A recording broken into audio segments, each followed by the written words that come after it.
नमस्कार, hornbill TV देख रहे हैं आप। मैं हूं आपके साथ विशाल गर्ग। खबरों की शुरुआत करेंगे इस वक्त की बड़ी खबर से। बद्रीनाथ पहुंचे सीएम पुष्कर सिंह धामी, यात्रा व्यवस्थाओं का किया निरीक्षण। भगवान बद्री विशाल का लिया आशीर्वाद।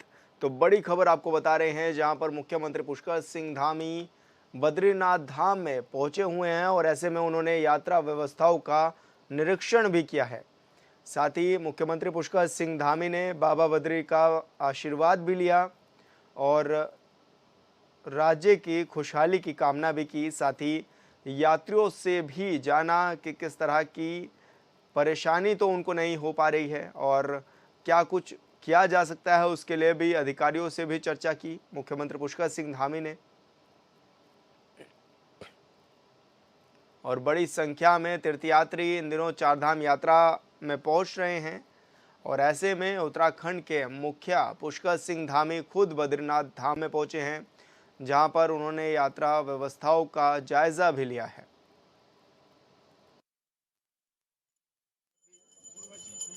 देखिए, शुरुआत के दिनों में यात्रा पिछले वर्षों की तुलना में दुगने से भी ज़्यादा संख्या में शुरू हुई थी और चूँकि धामों की एक अपनी बियरिंग कैपेसिटी है, उसी बियरिंग कैपेसिटी के अनुरूप यात्रा चलाई गई और अब यात्रा पूरी तरह से व्यवस्थित है। अच्छी यात्रा हो रही है। मैं सभी तीर्थ यात्रियों से, श्रद्धालुओं से मैं मिला था। सभी ने बहुत अच्छे दर्शन हो रहे हैं, बहुत बढ़िया कर रहे हैं और भगवान बद्री विशाल की कृपा सब पर है। यात्रा सुचारू रूप से है, अच्छी यात्रा चल रही है और बीच में हमारे जो यहाँ के व्यापारी बंधु हैं, होटल व्यवसायी हैं, उन सब के मध्य से प्रस्ताव आए हैं। उन्होंने मुझे कहा है तो हम इसका आकलन करेंगे और आकलन करने के बाद जहाँ संख्या बढ़ानी है वहाँ संख्या बढ़ाएंगे।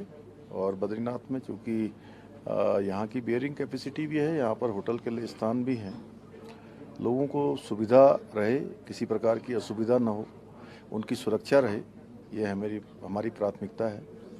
4 जून को रिजल्ट आ रहा है लोकसभा का। आज आपने भगवान बद्री विशाल के दर्शन कर लिए, क्या लग रहा है 5 सीटों पर? भगवान बद्री विशाल हम सब पर कृपा करेंगे और 4 जून को आदरणीय प्रधानमंत्री मोदी जी पूरे देश की जनता के आशीर्वाद से, भगवान बद्री विशाल की कृपा से फिर से देश के प्रधानमंत्री बनेंगे। ऐतिहासिक जीत होगी, उत्तराखंड में भी ऐतिहासिक होगी, पूरे देश भर में ऐतिहासिक होगी। पूरे देश का जनमानस उनको तीसरी बार प्रधानमंत्री बनाने के लिए अपना मतदान कर चुका है। 7वें चरण का मतदान। और संवाददाता संजय कुंवर हमारे साथ फोन लाइन पर जुड़ गए हैं। संजय, क्या कुछ ज्यादा जानकारी मिल रही है? मुख्यमंत्री पुष्कर सिंह धामी पहुंचे थे बद्रीनाथ में, यात्रा व्यवस्थाओं का भी जायजा लिया और किस तरह के दिशा निर्देश भी मुख्यमंत्री पुष्कर सिंह धामी ने दिए इस दौरान? विशाल जी, देखिए, सीएम धामी कपाट खुलने के बाद जो भगवान बद्री विशाल के कपाट खुले थे, उसके बाद पहली बार भगवान बद्री विशाल के धाम पहुंचे और हालांकि उनका जो दौरा है वो यात्रा व्यवस्थाओं को लेकर के रहा।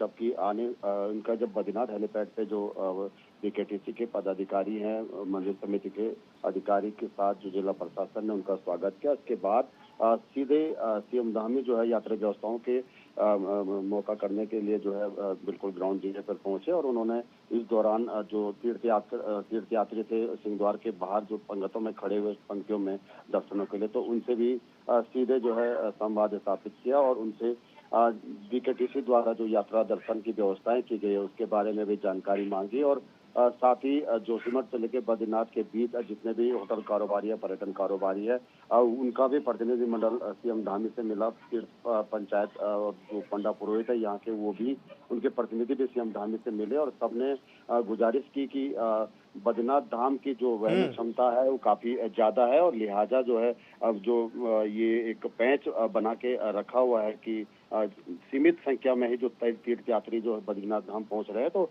उसको जो है हटाने की मांग जो है यहाँ पे सबसे अधिक आज की गई है और सीएम धामी ने भी आश्वस्त किया कि यहाँ पे जो इसकी कैरिंग कैपेसिटी है धाम की वो अच्छी है और इसको जो विचार करने के बाद जो है इससे निर्णय लिया जाएगा कि बद्रीनाथ धाम में किस तरह जो है यात्रियों का जो फ्लो है उसको बढ़ाया जाए। साथ ही आज जो है मंदिर समिति की और जिस तरह से यात्रा दर्शन और वीआईपी दर्शन को लेकर के बातें चल रही थी उस पर भी विराम लगा है, क्योंकि 20,000 से अधिक तीर्थयात्री जो प्रतिदिन धाम में पहुंच रहे हैं, लेकिन सुचारू रूप से दर्शन हो रहे हैं खुशनुमा मौसम में, तो लिहाजा सीएम धामी भी संतुष्ट नजर आए कि यहाँ पे जो यात्रा दर्शन को लेकर के बीकेटीसी ने जो व्यवस्थाएं की है उसको लेकर के काफी संतुष्ट नजर आए। जी।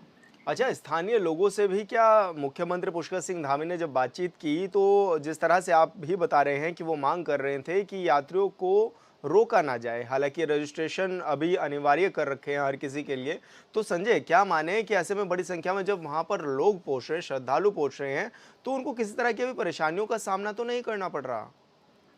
विशाल जी देखिए, केदारनाथ धाम की जो भौगोलिक परिस्थितियां वो अलग तरह की है, बद्रीनाथ धाम की अलग। बद्रीनाथ धाम बिल्कुल रोड हेड पर है और यहाँ पे लगभग 25 से 30 हजार जो श्रद्धालु, अगर 30,000 से भी ऊपर श्रद्धालु अगर प्रतिदिन आते हैं तो उनके लिए व्यवस्थाएं जो है दुरुस्त यहाँ पे मानी जा रही है। और लिहाजा जो होटल कारोबारी हैं, तीर्थ पंडित, पुरोहित है, ब्रह्म कपाल तीर्थ के जो पुरोहित है, सब लोगों ने मिल करके यही एक सूत्री मांग जो है सीएम धामी से की है कि धाम की जो कैपेसिटी है उसको देखते हुए बद्रीनाथ धाम के जो प्रतिदिन के जो यहाँ पे भेजा जा रहा है रजिस्ट्रेशन, और जिस तरह से यहाँ पे अभी व्यवस्थाएं हो रही है उसके हिसाब से यहाँ पे यात्रियों को भेजा जाए। तो इस पर सीएम धामी भी जो है सहमति अपनी जताई और उन्होंने कहा कि इस पर जो मंत्रणा के बाद ही इस पर निर्णय लिया जाएगा। और एक नजर जो इन्होंने जिस तरह से भगवान बद्रीनाथ धाम पे डाली कि यहाँ पे हर तरह की सुविधाएं हैं और यहाँ पे रोड हेड पे सभी कुछ उपलब्ध है और यहाँ पे किसी तरह की कोई अव्यवस्था नहीं हो रही है, तो इसको लेकर के सीएम धामी संतुष्ट नजर आए। और जिस तरह से बीकेटीसी प्रबंधन यहाँ पे यात्रा व्यवस्था के दर्शन व्यवस्था की जो पंक्तिबद्ध चरण में यहाँ पे चला रही है, तो उसको देख के भी सीएम धामी संतुष्ट नजर आए। जी बिल्कुल संजय, बहुत बहुत शुक्रिया आपका तमाम जानकारी साझा करने के लिए। राजभवन नैनीताल में हनी उत्सव आयोजित किया गया, जिसमें राज्यपाल लेफ्टिनेंट जनरल गुरमीत सिंह सेवानिवृत्त ने बतौर मुख्य अतिथि प्रतिभाग किया। गोविंद वल्लभ पंत कृषि एवं प्रौद्योगिक विश्वविद्यालय ने हनी उत्सव का आयोजन किया। इस उत्सव में उत्तराखंड के विभिन्न मौन पालकों और विश्वविद्यालयों के कृषि विज्ञान केंद्र ने मौन पालन उत्पादों का प्रदर्शन किया। साथ ही मौन पालकों ने लगाए गए स्टॉलों का भ्रमण कर उनसे जानकारी भी ली। साथ ही राज्यपाल ने प्रगतिशील मौन पालकों को उनके किए गए उत्कृष्ट कार्यों के लिए उन्हें सम्मानित भी किया। जनपद नैनीताल। हमने यहाँ का बना हुआ जो हनी है उसको जर्मनी की एक लैब में भेजा, उसको हमने आईआईटी रुड़की में भेजा विश्लेषण के लिए। तो पता चला कि हमारा हनी हर एक पैमाने पर और पैमाने से भी ऊपर बढ़कर एक स्पिरिचुअलिटी और डिविनिटी में बहुत ही अच्छा है। आज जिस प्रकार से हमने पूरा हनी का बिजनेस क्या है, इसके उत्पादन क्या है, इसके बहुत सुंदर जो हमारे केंद्र हैं हनी के ऊपर में कार्य करते हैं उनको देखा, तो ऐसा लगता है कि हमारे पास में जो अपॉर्चुनिटीज़ हैं वो अपार हैं और ये हमारे लिए बहुत ही सुंदर एक बिजनेस और अर्थव्यवस्था में कार्य कर सकता है। मुझे बहुत खुशी है कि हमारे सेल्फ हेल्प ग्रुप, हमारे कृषकों ने इसको बहुत सुंदर तरीके से एक चैलेंज, एक संकल्प को लिया है। मैं आपको ये भी साझा करना चाहता हूँ कि जीबी पंत यूनिवर्सिटी ने 1 साल की रिसर्च इस टॉपिक पर शुरू की है कि हम किस प्रकार अपने जो हमारी प्रोडक्शन है हनी की इसको बढ़ा सकते हैं। आज के दिन में एनालाइज करते हैं तो 3000 केजी प्रोडक्शन है, लेकिन ऐसा लगता है कि 40,000 टन हम प्रोडक्शन कर सकते हैं। और जीबी पंत और उत्तराखंड की तरफ से हम स्लोवेनिया जो एक हनी का बहुत बड़ा प्रोडक्शन केंद्र है उसके साथ में MOU कर रहे हैं। हमने एक संकल्प लिया है सबने मिलकर पूरे परिवार ने कि किस प्रकार इसकी रिसर्च, इसकी कंज्यूमरिज्म, इसकी पैकिंग और डिजिटल मार्केटिंग की जाए। और अगले साल 26 जनवरी तक ये पूरी रिसर्च हो जाएगी। वो इसलिए मनाया जा रहा है कि हम मधुमक्खी पालन यानी बी कीपिंग को प्रमोट करें। अक्सर हम ये कहते हैं कि हेल्दी डाइट्स को इस्तेमाल करें और उसमें अपने आप में शहद गुणवत्ता में सबसे ज़्यादा माना जाता है। लेकिन कई बार होता है कि शहद क्या हम खाली खाने भर से कर लें या हम 1 चम्मच सुबह शहद लें। तो यहाँ पे डिफरेंट प्रोडक्ट्स आपको दिखाई दे रहे हैं। जैसे ये है ड्राई फ्रूट्स। हम ड्राई फ्रूट्स खाने के लिए बात करते हैं, लड्डू भी खाने की बात करते हैं, पर अगर ड्राई फ्रूट्स और शहद को मिलाकर खाया जाए शुगर जो चीनी की बात करें तो वो तो बिल्कुल हेल्दी नहीं है। तो ये जो लड्डू बने हुए हैं वो ड्राई फ्रूट्स के साथ में हनी के साथ बने, शहद के साथ बने। तो आप शहद भी ले। रानीखेत में पानी की समस्या और यातायात व्यवस्थाओं को लेकर संयुक्त मजिस्ट्रेट ने संबंधित विभागीय अधिकारियों के साथ बैठक की। बैठक में जल निगम, जल संस्थान, विद्युत विभाग, पुलिस और कैंट प्रशासन के अधिकारी मौजूद रहे। बैठक में संयुक्त मजिस्ट्रेट ने संबंधित अधिकारियों को जरूरी दिशा निर्देश दिए। साथ ही उन्होंने रानीखेत बाजार में जाम की स्थिति से निपटने के लिए भी पुलिस प्रशासन को जरूरी कार्रवाई करने के निर्देश दिए। बता दें कि इन दिनों रानीखेत बाजार और चौबटिया में एक दिन छोड़कर पानी दिया जा रहा है और कुछ लोग मोटर लगाकर पानी को खींच ले रहे हैं, जिसको लेकर संयुक्त मजिस्ट्रेट ने ऐसे लोगों को चिन्हित कर उन पर कार्रवाई करने के निर्देश दिए। वहीं उन्होंने जल संस्थान और जल निगम को भी ग्रामीण क्षेत्रों में पेयजल व्यवस्था को सुचारू करने के निर्देश दिए हैं।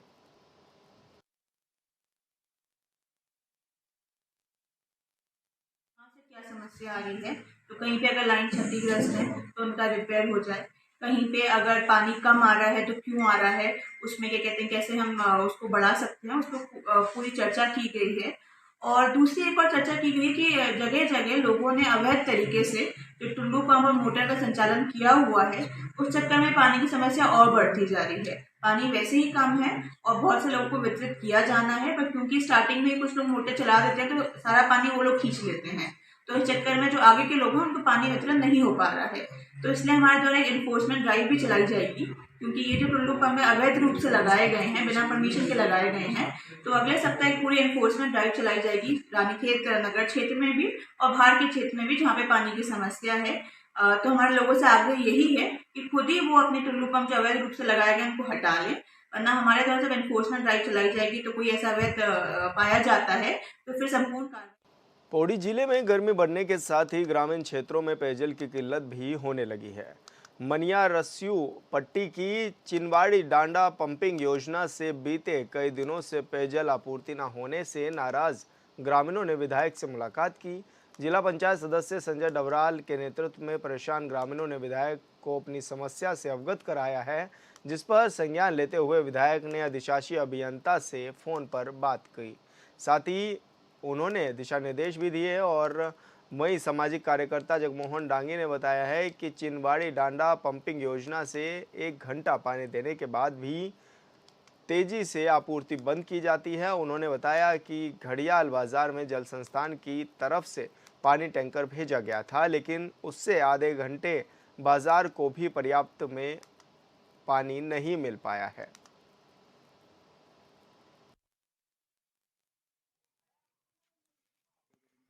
देखिए, चिनवाड़ी डांडा पंपिंग पेयजल योजना अभी वहाँ पे जो रिवर से है और उसमें हाई टर्बिडिटी का पानी रिवर में आ रहा है, तो वहाँ पे इन्फिल्ट्रेशन वेल बनाया गया है, लेकिन उसमें जो है वो हाई टर्बिडिटी वाला पानी हमारे इंटेक वेल में आ रहा है, उसकी वजह से दिक्कत है। तो इससे लाभान्वित जो भी गांव है उसमें कई गांवों में ग्रेविटी की स्कीमें भी हैं और उसमें ग्रेविटी से पानी चलता है। दूसरा, जहाँ पे दिक्कत आ रही है वहाँ पे हम लोग टैंकर भी भेज रहे हैं, कई जगहों पे हैंडपंप भी लगे हुए हैं, तो उसके माध्यम से अभी सप्लाई हो रही है। लेकिन आज हम लोगों ने उसको देखा है तो कुछ पानी साफ हो गया है, उसमें टर्बिडिटी कम हुई है, तो उसको हम लोग अपने सिस्टम में लेने के लिए प्रयास कर रहे हैं। तो आज रात को टैंक भरेंगे तो कल तक पानी हो सकता है सुचारू रूप से हम लोग करने में। नहीं, माननीय विधायक जी का आया था मेरे पास फोन और वो विधायक जी ने निर्देश दिया था कि जहाँ पे भी दिक्कत है वहाँ पे जो है टैंकर तत्काल भेजे जाए, और उसके अनुपालन में हम लोगों ने टैंकर भेज रहे हैं। जहाँ जहाँ से भी डिमांड आ रही है वहाँ पे टैंकर भी भेज रहे हैं हम लोग। नहीं, ये आपने अभी बताया, मेरे संज्ञान में नहीं था ये चीजें कि कहीं पे इस तरह से है। वैसे जनरली कई बार होता है कि जैसे पाइपलाइन चोक हो जाती है तो उसको चेक करने के लिए इस तरह से व्यवस्था की गई है कि उसको देखें कहाँ पे चोकेज है। तो वो चोक करने के लिए जब लाइन में पानी नहीं रहा होगा तो उस समय अपना देखा होगा उसको, तो अगर इस तरह की चीजें हैं तो इसको ठीक करवाया जाएगा। नहीं, देखिए, जिसका भी शिकायत जहाँ से भी आ रहा है तो वहाँ पे हम लोग वैकल्पिक तौर पर टैंकर से भेज रहे हैं वहाँ पे जलापूर्ति करने। पेयजल के जल संस्थान के एक्शन से बात हुई है और उन्होंने कहा है कि मैं जल्दी से जल्दी जो है क्षेत्र में पानी पहुंचाने की व्यवस्था करेंगे, सुचारू रूप से पानी प्रत्येक घर तक पहुंचेगा, ऐसी व्यवस्था बना रहे हैं। और मैंने भी उनसे कहा है कि अगर चिनवाड़ी डांडा पंपिंग योजना से लोगों को पानी नहीं मिल पा रहा है तो आप चाहे टैंकर के माध्यम से भेजें, चाहे किसी भी माध्यम से भेजें, लोगों को पानी मिलना चाहिए। और आजकल उन्होंने जो है टैंकरों की संख्या बढ़ा दी है। कल में लगातार जो है टैंकों से पानी जा रहा है। परिप्रेक्ष्य में मेरी बातचीत हुई है, तो निश्चित रूप से अधिकारी भी सहयोग कर रहे हैं। आजकल गर्मी का सीजन हो गया है, जगह जगह आग लगी है, जल स्रोत जो है कम हो गए हैं, इसलिए जो है पानी की दिक्कत आ रही है। चिनवाड़ी डांडा जो पंपिंग योजना है उसमें जो पानी आ भी रहा है तो वो मिट्टी युक्त पानी आ रहा है, पीने लायक पानी नहीं है। इस संबंध में मेरी डीएम से भी बात हुई है और अभी अधिशासी अभियंता से भी बात हुई है कि यहाँ इस योजना में फिल्टर लगाने का पंप जो फिल्टर होता है उसको लगाने का। उत्तराखंड के पहाड़ी क्षेत्रों में विकास किस कदर आवाम पर हावी है, इसकी एक बानगी देखने से पहले जरा एक बार इन तस्वीरों को देख लीजिए और खुद ही समझ आ जाएगा कि उत्तर प्रदेश से अलग एक पहाड़ी राज्य उत्तराखंड बनाने का जो उद्देश्य था, क्या वाकई वो पूरा हुआ है, वो नज़र आ रहा है। ये बात ज़रूर है कि गांव-गांव सड़कें पहुंची हैं, सड़कों का आधुनिकीकरण हुआ है, लेकिन वहीं दूसरी ओर इस पहाड़ी राज्य के दूरस्थ पहाड़ी जिले में चमोली के दूरस्थ विकासखंड देवाल के ओडर गांव की ये तस्वीर ही काफ़ी है।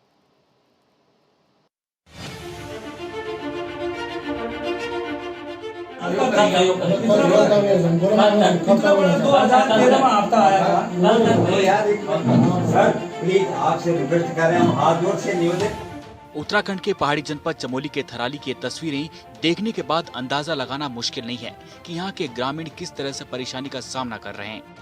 यहाँ के लोग वर्षों से परेशान हैं और ग्रामीणों की परेशानी पर अधिकारियों की दलीलें हैं, जो आगे चलकर इन ग्रामीणों पर भारी पड़ने वाली है।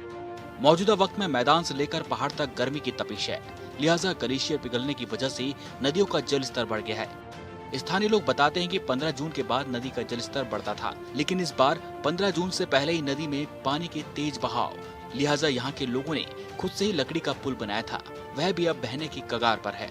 फिर पुल की बात है, वर्ल्ड बैंक ने इस पर टेंडर लगा रखा है जून 2023 में, तो अभी 2024 हो गया। अभी इसमें टेंडर पड़ने के बाद भी ठेकेदार को नोटिफिकेशन भी जारी हो गया, तो अभी इसमें काम शुरू नहीं हो पाया। कल हमारे सामने वहाँ पर एक लेडीज जो पानी अचानक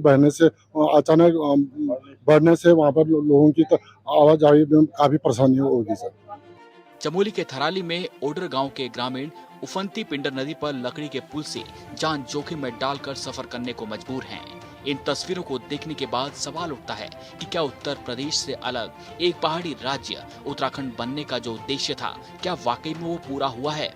यह अलग बात है कि राजधानी देहरादून में बैठी बीजेपी की डबल इंजन वाली सरकार गांव-गांव सड़क निर्माण की बात करती है। अब दावों में कितनी सच्चाई है, ये चर्चा का विषय है, लेकिन थराली के ओडर गांव के लोग 10 वर्षों से एक झूला पुल की मांग कर रहे हैं, जिसे आज तक पूरा नहीं किया गया। ये पूरी तरह से सच है। जो हमारा ये कच्चा पुल है, हम इसको सितंबर में बनाते हैं, उसके बाद यह बरसात में बह जाता है, फिर उसके बाद हमको ट्रॉली का सहारा लेना पड़ता है। ट्रॉली सहारा लेने के बाद भी आज एक्शन साहब के पास भी आए थे, पूरे गांव वाले आए थे। एक्शन साहब ने बोले वहाँ हमारे मोटर खराब हो गया, तो कह रहे हैं 1-2 दिन में हम इसको सुचारू रूप से इसको तैयार करेंगे। पहाड़ी जनपद चमोली के दूरस्थ विकासखंड देवाल के ओडर गांव की तस्वीरें बताने के लिए काफी हैं कि यहाँ के बाशिंदे अब भी विकास कार्य के लिए जूझ रहे हैं। सितंबर में जब पिंडर नदी का जलस्तर घटता है तो ओडर के ग्रामीण पिंडर नदी पर लकड़ी का पुल बनाकर आवाजाही करते हैं और 15 जून तक इसी तरह लकड़ी के पुल से आवाजाही होती है। 5 जून के बाद पिंडर के बढ़ते जलस्तर में जब लकड़ी का पुल बह जाता है तो ग्रामीणों की सुविधा के लिए लोक निर्माण विभाग यहाँ ट्रॉली का संचालन शुरू करता है, लेकिन इस बार नदी में 15 दिन पहले ही पानी आ गया, जिसकी वजह से यहाँ के लोग प्रशासन से ट्रॉली शुरू करने की गुहार लगा रहे हैं। समस्या बहुत जबरदस्त है। जो हमारा जो ट्रॉला है इसकी मोटर वहाँ खराब हो चुकी है और वो जो है लोगों का आवाज हवा बिल्कुल बंद हो चुका है। जो हमने छोटा पुल काट का लकड़ी का पुल लगाया था वो पुल गिर गया वहाँ से, इसलिए आवाज आई वहाँ पर बंद हो गया, ठप गया, ट्रॉला भी बंद है। ये कह रहे हैं कि पीडब्ल्यूडी वाले कि हमको यहाँ मोटर नहीं है हमारे पास। अब कौन चोरी ले गया, कौन क्या कर गया, इसके बारे में हम लोगों को पता नहीं, गाँव वालों को भी। कहाँ ये जो है वहाँ से आ रहे ऊपर से लिंगली के पुल से आ रहे वो बड़े वाले पुल से आवाजाही हो रही। समस्या सबसे बड़ी हो गई है जो आज हमारे जो जल्द से जल्द जो है पानी बढ़ गया है पिंडर के अंदर। जो हमारी लकड़ी का कच्चा पुल बनाया था वो एकदम टेढ़ी हो गई है, उसके उस साइड भी पानी इस साइड भी पानी, लोग वैसे ही पानी में चले जा रहे हैं। अब कौन वहाँ पर मतलब मना भी कर दिया, हमारे गाँव के जो प्रधान है या जो भी प्रतिनिधि है उन्होंने कहते भाई इस रास्ते मत जाओ, ये कभी मतलब कोई बहने का चांस हो जाएगा, लेकिन मान कहाँ रहे हैं लोग। एक तो स्कूल के लिए जो है बच्चों का जो है वो छोटे छोटे बच्चे जो है जो यहाँ पढ़ते हैं अभी जो यहाँ पद्मला तलौर में जो खुल रहे हैं बीए के लिए, वो बच्चे वैसे ही आ जा रहे हैं उसमें पानी में, तो बड़ी समस्या हो गई है। सबसे बड़ी हम पीडब्ल्यूडी विभाग में इसलिए आए थे कि साहब हमारे जो है जल्द से जल्द ये ट्रोला लगा दो आप। उसकी मोटर जो है एक उसका मोटर का कोई कौन सा औजार है उसको निकाल दिया, किसी ने छोड़ दिया, तो मैंने कहा ठीक है आप कहीं से जुगाड़ करके उसको लगा दो और जल्दी से जल्दी लगा दो, बाद में जो है फिर इधर उधर एडजस्ट कर लेना उसको। थराली के ओडर गांव के लोग कहते हैं कि मानसून शुरू होने से पहले ही पहाड़ों में लगातार हो रही मूसलाधार बारिश से नदियों का जलस्तर बढ़ने लगा है और इस तरह पिंडर नदी के बढ़ते जलस्तर ने ओडर गांव को जोड़ने वाले लकड़ी के पुल को भी बहने की ठान ली है। अब इसे सिस्टम की सुस्ती कहें या तंत्र की लापरवाही, वर्ष 2013 की आपदा में ओडर गांव को जोड़ने वाला झूला पुल बह गया था, जो आज 10 साल बाद बीत जाने के बाद भी नहीं बन पाया। हालांकि यहाँ के पुल के निर्माण के लिए स्वीकृति भी मिल चुकी है, टेंडर भी हो गए हैं, बावजूद इसके लगभग 6 माह के ऊपर का समय बीत चुका है और पुल का निर्माण कार्य शुरू नहीं हो पाया। ग्रामीण उफनती पिंडर को पार करने के लिए लकड़ी के पुल पर जोखिम भरी आवाजाही कर रहे हैं। विषय को लेके अधिशासी अभियंता पीडब्ल्यू से हम लोगों ने मुलाकात की है, जिसमें मुख्य रूप से जो हमारा ऑर्डर ट्रॉली को लेकर सब ग्रामीणों के साथ हम भी यहाँ पर पहुंचे थे और निश्चित तौर पर जिस तरीके से पहले भी 15 जून से हमारी ट्रॉलियाँ शुरू होती थी, लेकिन इस बार हम देख रहे हैं कि नदी का जलस्तर बहुत पहले ही उठ चुका है और इस चक्कर में थोड़ा दिक्कतें हो रही, परेशानियां हो रही हैं। और परसों जैसी हमारे क्षेत्र पंचायत जी प्रधान जी ने अवगत कराया तो हमने तुरंत ही विभाग को ये कहा कि भाई इसको तुरंत यहाँ ट्रॉली सुचारू करें। लेकिन कल जब पूरी डिपार्टमेंट तैयारी के साथ वहां पर गया तो वहां पर जो मोटर के अंदर की कॉपर होती है वो गायब मिली है। तो आज हम अधिशासी अभियंता पीडब्ल्यूडी को कहा है कि 2 दिन के अंतर्गत, आज और कल के अंतर्गत वहाँ ट्रॉली सुचारू रूप से चालू करें, क्योंकि लोगों की वास्तव में जेन्युइन समस्या है। लकड़ी के पुल से आवाजाही हो रही है, नदी का जलस्तर बहुत ही ऊंचा उठा हुआ है, कभी भी कोई हादसा हो सकता है। और अधिशासी अभियंता को 2-3 बार हमने कह दिया, लेकिन आज उन्होंने आश्वस्त किया कि आज या कल में हम लोग व्यवस्था बना के इसको ठीक करने का काम करेंगे। हालांकि इस गांव तक पहुंचने के लिए कुछ ज्यादा दूरी तय कर बोरागाड़ से भी पहुंचा जा सकता है, लेकिन कभी जल्दबाजी तो कभी ज्यादा दूरी के चलते ग्रामीण जान जोखिम में डालकर इसी लकड़ी के पुल से उफनती पिंडर को कुछ इस तरह से पार कर रहे हैं।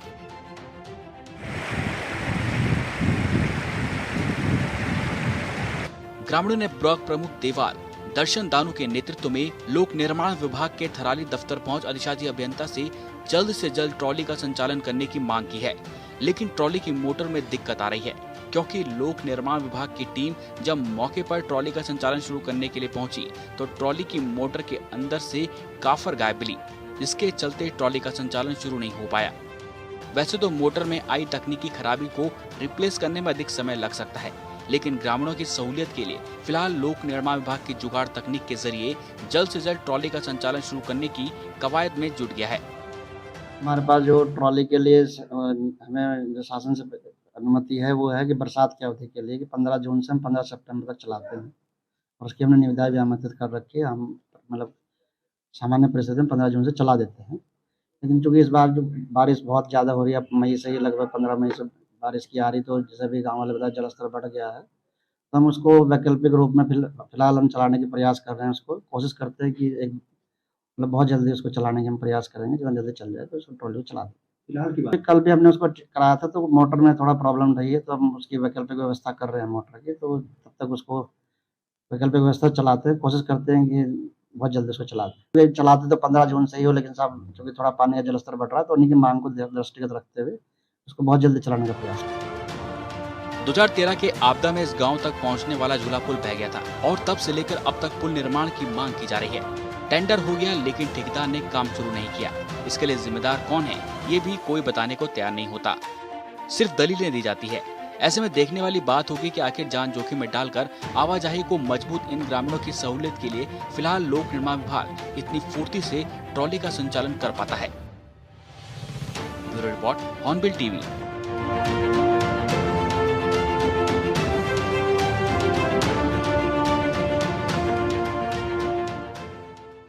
और फिलहाल इस बुलेटिन में इतना ही। आप देखते रहिए हॉर्नबिल टीवी। नमस्कार।